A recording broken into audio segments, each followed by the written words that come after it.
Olá, bom dia, boa tarde, boa noite. Hoje eu vim falar sobre DPS. O que é DPS? DPS significa dispositivo de proteção contra surtos. Mas o que é um surto? Surto é uma taxa de variação que ocorre na rede elétrica, gerando assim sobretensão. E o que é sobretensão? Sobretensão é uma tensão maior na qual o circuito não suporta e acaba sobrecarregando. Bom, essas sobretensões, elas podem ocorrer por conta de chaveamento de equipamentos de alta potência, mas na maioria das vezes elas ocorrem por conta de descargas atmosféricas. Descargas atmosféricas são raios. Para fazer a proteção da edificação, é bom não somente usar o DPS, mas também é bom usar o SPDA. E o que é SPDA?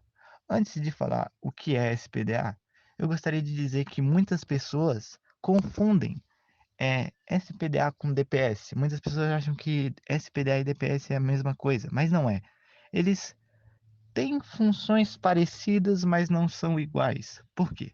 O SPDA, o Sistema de Proteção contra Descargas Atmosféricas, o para-raio, ele serve para proteger a edificação, serve para proteger a casa, a fábrica, a indústria, seja lá o que for.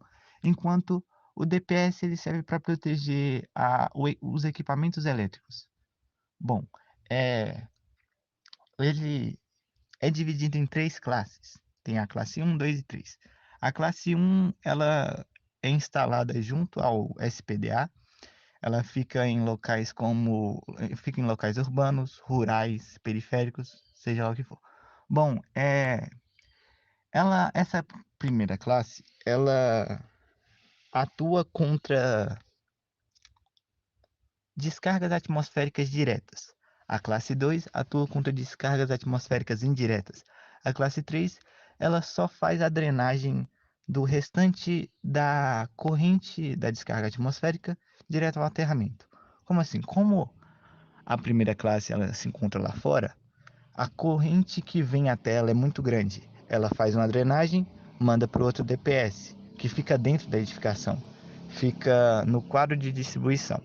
Bom, esse por sua vez faz a drenagem da corrente, manda para o dispositivo 3, para o DPS 3, e esse DPS 3 manda para o aterramento. Bom, por que eu falo assim de drenagem e de mandar ao aterramento?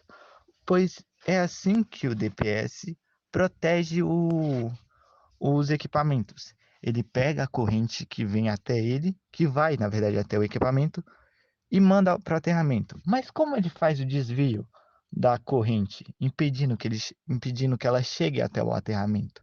Aterramento não, é equipamento.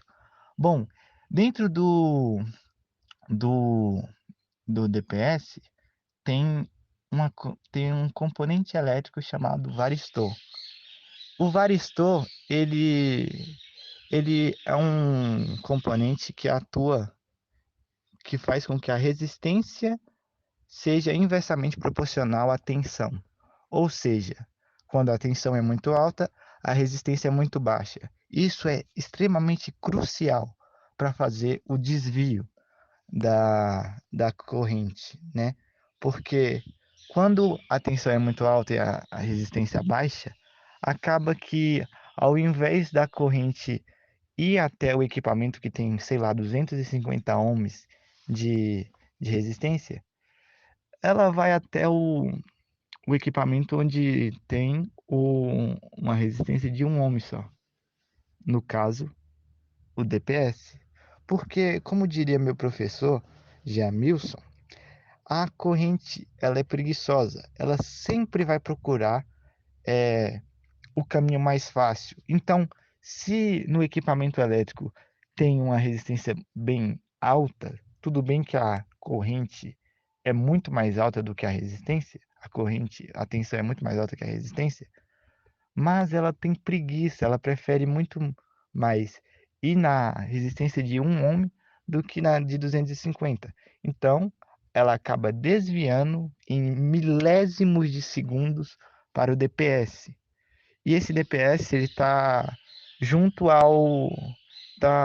ao aterramento, ou seja, não vai prejudicar nenhum equipamento da edificação, pois a corrente vai descer direto para o aterramento e assim todos os equipamentos vão estar seguros e o DPS vai ter feito o seu trabalho. Mas é importante ressaltar que, que o DPS tem vida útil. Então, quanto mais usado, menos eficaz não, menos resistente, me- mais fraco ele vai ser.